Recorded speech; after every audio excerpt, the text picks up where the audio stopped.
Bonjour! Coucou, je suis très contente de te retrouver aujourd'hui pour une nouvelle vidéo très personnelle. On va pas parler d'illustration ni d'une nouvelle collaboration, mais juste quelque chose d'un peu fou et d'inattendu. Je pense que tu l'as vu et que maintenant ça commence à bien se voir. J'attends un bébé pour septembre. J'avais envie de faire cette vidéo vraiment très personnelle, mais pour t'embarquer un peu avec moi, te montrer un petit peu l'évolution de la chambre du bébé, des moments simples, une promenade, une tarte à la myrtille que j'ai essayé de faire, parce que les envies de femme enceinte, ce n'est pas une légende. Bref, une vidéo un peu simple, un peu toute douce, où je t'embarque avec moi dans cette nouvelle aventure qui n'était absolument pas prévue, mais qui est vraiment géniale.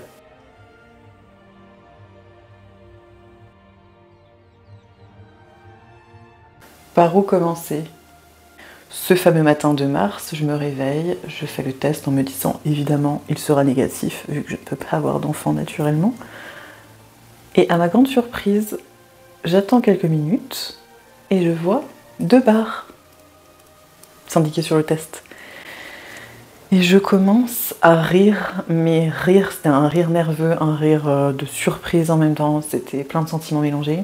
Mais c'était absolument pas comme dans les films ou sur les réseaux sociaux où la femme est très heureuse, tout émue de voir le test. Alors moi, pas du tout. Franchement, je faisais ce test pour me dire c'est bon, j'ai fait ma corvée du test pour le médecin, pour les autres examens à venir. Il va être forcément négatif, on passe à autre chose. Donc là, de voir un test positif aussi rapide, j'ai pas dû attendre longtemps pour que les 2 barres s'affichent. Comment dire que je n'étais vraiment pas préparée à ça? Sachant que toute ma vie, je me suis dit de toute façon je peux pas avoir d'enfant, je m'étais résignée et là de voir ça, c'était complètement chaotique dans ma tête. Donc là, gros moment de surprise, j'ai vraiment rigolé, j'étais sur les toilettes à rigoler je pense pendant 10 minutes. C'est mon cerveau qui a bugué je pense. Donc gros moment de panique, je me suis dit non, on va se calmer. On va refaire d'autres tests, ça peut être un faux positif. On va rester pragmatique. Donc ce jour-là, j'ai dû faire 6 ou 7 tests pour être sûre, donc forcément ils étaient tous positifs. À savoir que ce fameux jour, c'était un gros bouleversement dans ma vie, car c'était également le jour de l'enterrement de mon oncle. Donc le matin, j'apprends que je suis enceinte, je ne sais pas depuis combien de temps, je ne sais pas si le bébé va bien, etc. Et l'après-midi, je vais à l'enterrement. Donc je vois toute ma famille que je vois peu parce qu'on est une grosse famille et on se voit pas forcément tous parce qu'on habite tous loin, etc.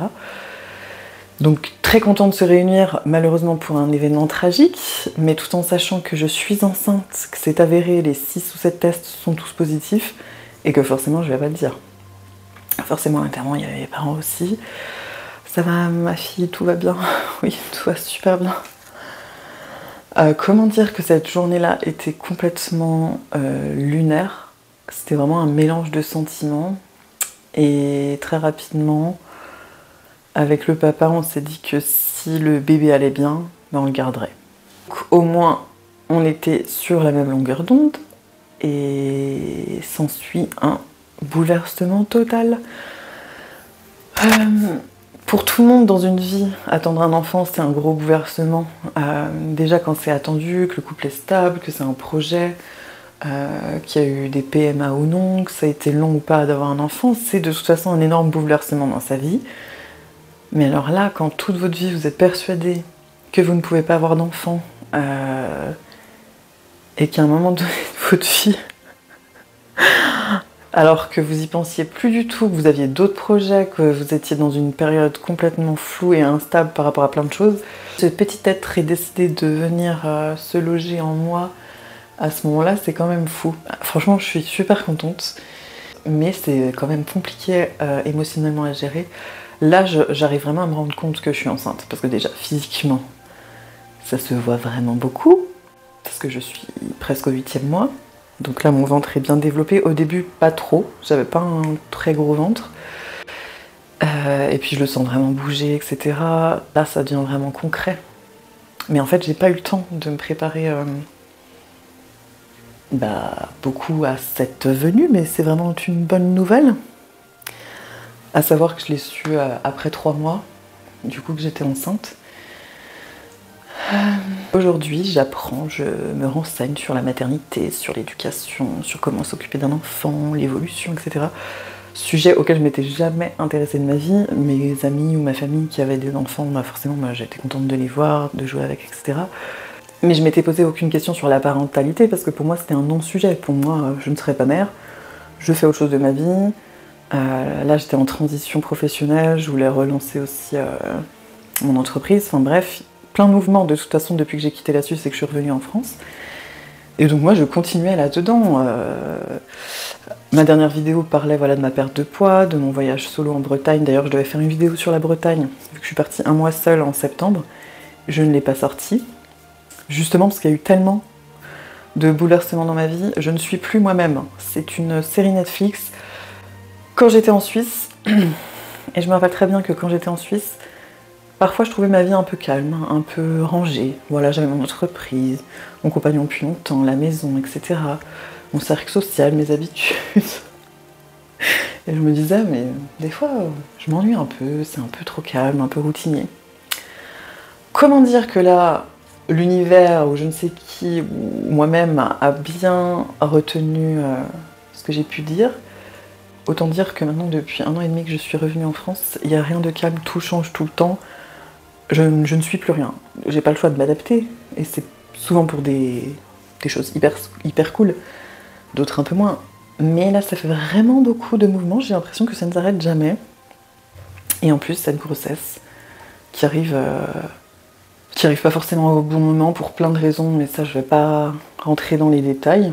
Mais le principal, c'est vraiment que je suis très heureuse. C'est un petit garçon. Il va très bien, j'ai l'échographie du 3e trimestre justement demain.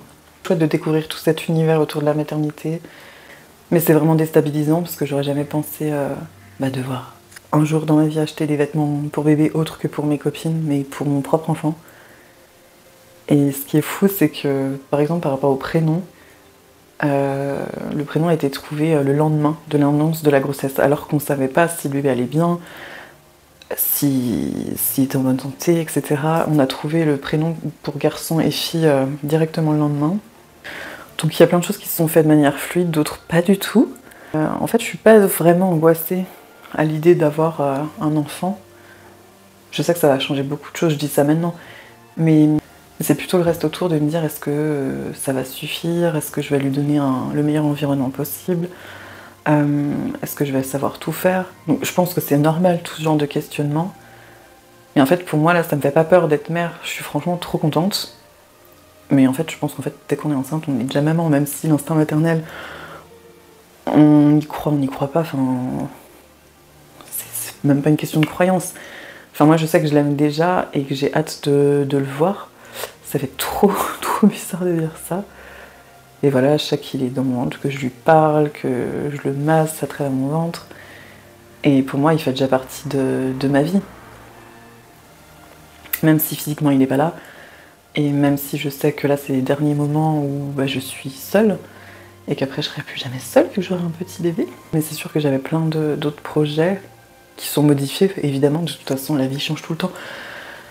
Comme je disais, depuis que je suis rentrée en France, là, j'en ai vraiment pris conscience. Que vraiment tout peut changer du tout au tout, parce qu'il y a 1 an et demi, ma situation était complètement différente. Là, en 1 an et demi, j'ai déménagé plusieurs fois, j'ai changé plusieurs fois de travail, j'ai géré une entreprise, j'ai arrêté mon entreprise, j'ai repris mon métier de masseuse, j'ai rencontré du monde, je me suis fait de nouvelles connaissances, j'ai été dessus d'autres personnes que je connaissais depuis longtemps. Bref, ça ne s'arrête jamais. Mais au moins je ne m'ennuie pas, ça c'est sûr. Alors ça c'est la meilleure invention. Parce que forcément là il fait super chaud. Donc j'essaye de beaucoup m'hydrater. J'ai vraiment très soif tout le temps vu qu'il fait 35 degrés. Et c'est vraiment trop pratique et je pense que je vais le prendre à la maternité aussi. Je vais te montrer un petit peu la chambre du bébé. Et voilà, franchement je suis encore sous le choc. Certaines fois quand j'y pense je rigole toute seule. En me disant vraiment cette année 2025 est très surprenante. Très surprenante. Mais dans le bon sens du terme.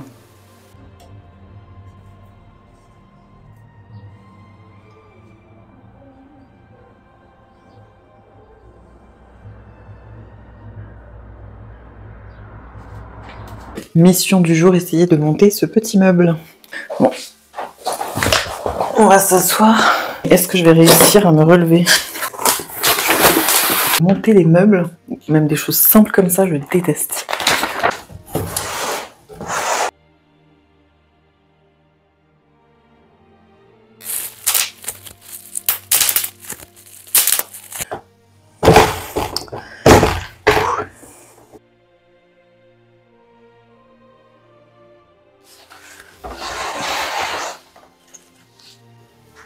Mon Dieu! Je le lève, ça tient. On teste la résistance. Oh, c'est trop mignon. Un petit château fort. Mais elle est penchée, j'ai l'impression. Non? Un petit peu. Bon, tant que ça tient, là faut pas trop en demander. Non, je trouve que c'est mignon, ça va bien avec. Oui, du coup, je vais pas mettre des choses lourdes dedans. Mais ce sera très pratique pour mettre les couvertures ou certains... Ça, c'est trop mignon. C'est tricoté à la main. Certains petits accessoires, on dira. Eh bien, le dressing de bébé est en train de bien s'étoffer. Je pensais pas qu'il y aurait des articles aussi mignons pour les bébés. Franchement, c'est ma nouvelle passion, de trouver des pyjamas, des vêtements trop chauds avec des petits animaux de la forêt, la plupart du temps.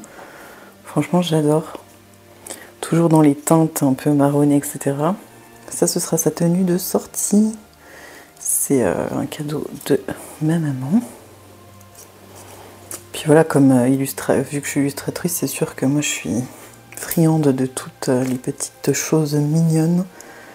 Franchement, c'est adorable. Ça a tout été tricoté par la famille. Et là, au fond, ce sont les tenues qu'aime le papa, évidemment. 2 salles, 2 ambiances. Les super-héros. Voilà, là, on est dans une ambiance douce, naturelle. Je sais, tout le monde a dit que les petites chaussons comme ça, on les utilise pas vraiment, à part pour faire des photos ou quoi, mais je trouvais ça trop chou. Il y a des mini chaussures, c'est vraiment trop mignon. Je me dis, ces pieds, ils seront vraiment tout petits. Et dans le meuble, là, pour le moment, j'ai juste mis quelques petites choses. Je sais très bien que je vais modifier tout ça. Ça rend comme ça. Voilà. Ah bah, on voit dans le miroir, dans le reflet du miroir, la table à langer. Avec plein de vêtements que j'ai déjà nettoyés et que je dois tout trier par taille.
J'avais envie de faire une tarte à la myrtille, mais là j'ai complètement la flemme.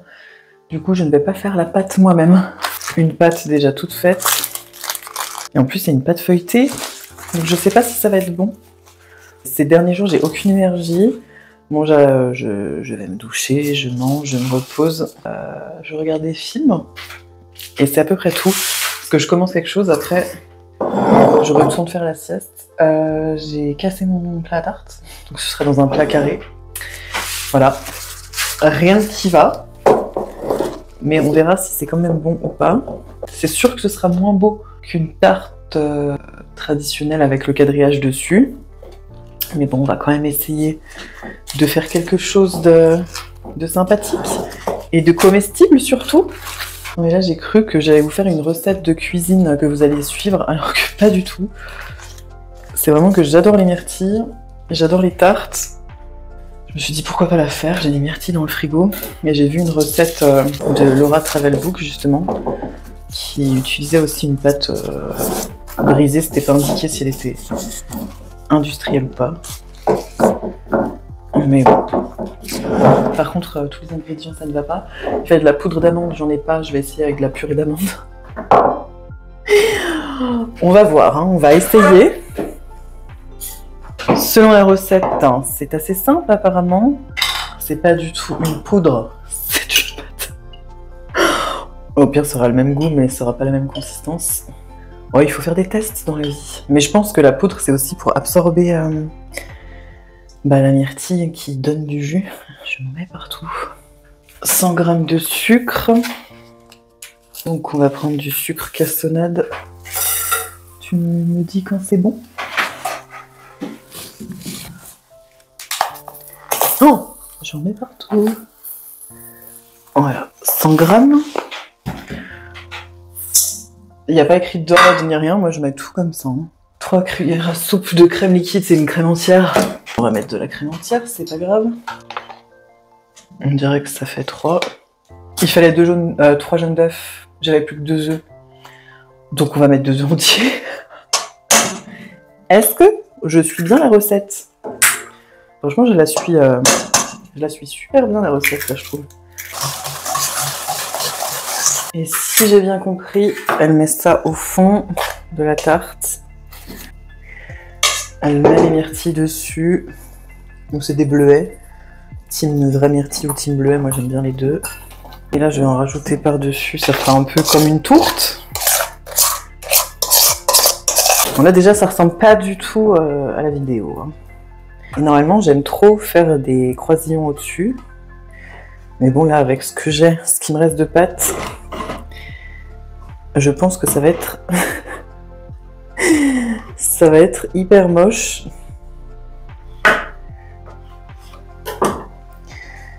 Mais c'est pas grave.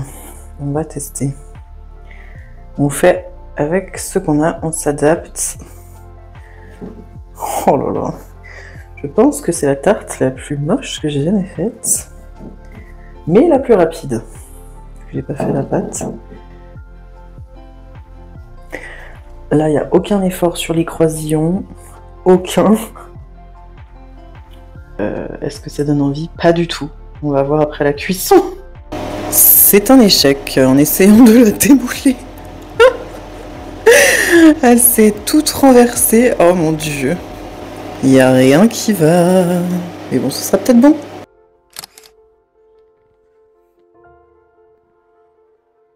Voilà pour la vidéo d'aujourd'hui, de ce qui se passe en ce moment ici, tous ces imprévus, cette nouvelle grande aventure, ce bébé surprise qui est un beau cadeau. Voilà, rien n'était planifié, mais ça va prendre déjà beaucoup sur moi. Et même si j'ai encore plein de doutes, plein d'interrogations, je suis vraiment trop contente. J'avais envie de partager ça avec toi.